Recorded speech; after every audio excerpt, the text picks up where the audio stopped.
Teď promluví slovenská diplomatka, politička a pochopitelně také herečka paní Magda Vašáriová.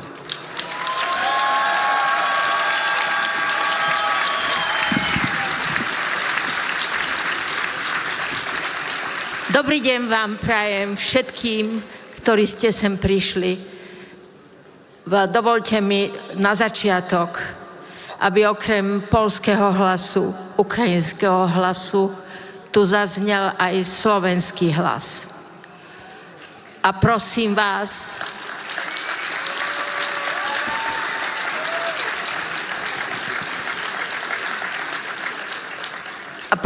aby ste si v tento deň, kedy si spomíname na všetky obete, ktoré ukrajinský národ prináša, aby udržal na svojom území nepriateľov, ktorí sa vyhrážajú, že prídu aj sem k nám, aby sme si spomenuli aj na tie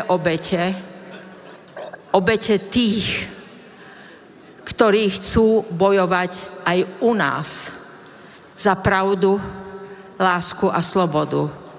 Dnes je 8 rokov, čo zabili Jána Kuciaka a jeho snúbenicu Martinku.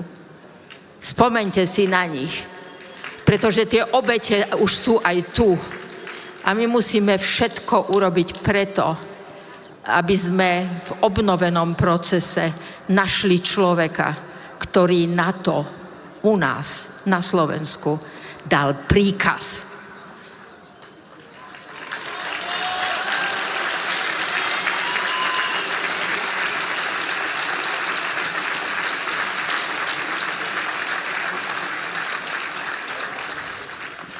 Sme tu všetci, ktorí podporujeme ukrajinský zápas o nezávislosť, slobodu a európanstvo.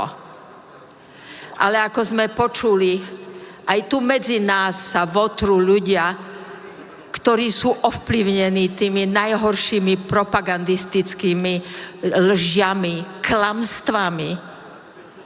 A preto by som vás chcela vyzvať k jednej veci, o ktorej sa tu teraz ešte nehovorilo. Nesmieme si nechať zobrať jeden z najväčších a najkrajších ľudských pocitov a emócií, a to je súcit. Pretože to, čím nás krmí propaganda, je vlastne to, aby sme sa stali egoistickými, aby sme mysleli len sami na seba a aby sme sa vzdali toho, aby sme cítili súcit so všetkými tými, ktorí dnes nemajú ani teplo, ani svetlo, ani strechu nad hlavou.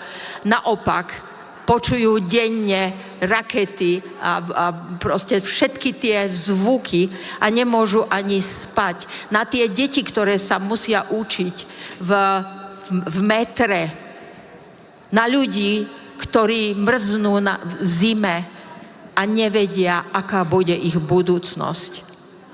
Ale na to potrebujeme, aby v našich srdciach zostal súcit. Súcit je mimoriadne dôležitá vlastnosť.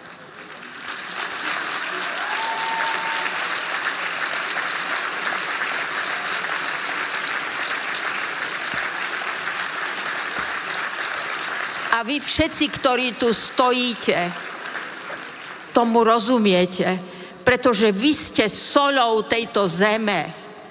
Vy ste tí, ktorí ste pod všetkou propagandou, ktorá sa na nás valí.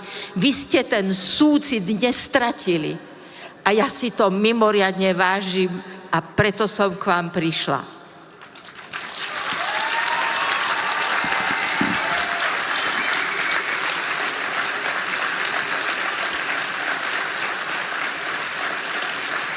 Odmietnite všetky tie reči, že čo budeme stále protestovať, aj tak sa nič nezmení.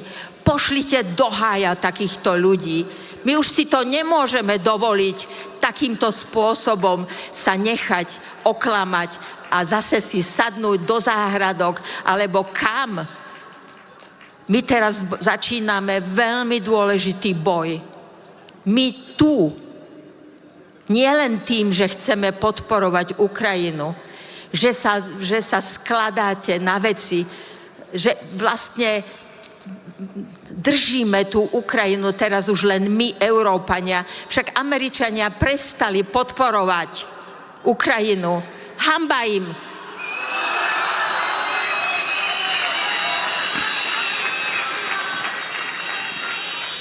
Ale stredná Európa, ktorá má teraz vlády, ktoré začínajú rozkladať Európsku úniu, a bohužiaľ aj vaša nová vláda, musím to tak povedať, naša vláda už 2 roky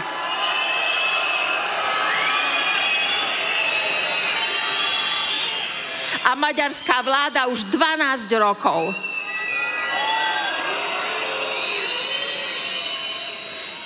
Proti tomu sa musíme postaviť, pretože ak chceme pomáhať Ukrajine, tak stredná Európa musí byť stabilným bodom pre nich. A to je veľmi dôležité. Prosím vás, skúste prehovoriť aspoň tých, ktorí ešte pochybujú.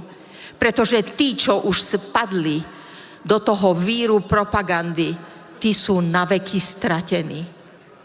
To sú časti obyvateľstva, ktorí sme navždy stratili. Ale my, všetci ostatní, si musíme udržať zdravý rozum a bude to veľmi ťažké. A ja viem, čím budete prechádzať, lebo my si tým ideme na Slovensku už 2. rok. Dokonca už viac ako 2 roky. Ale dôležité je, aby my sme držali spolu. Buďte vy s nami, my budeme s vami a všetci budeme spolu s Ukrajinou. Všetko dobré.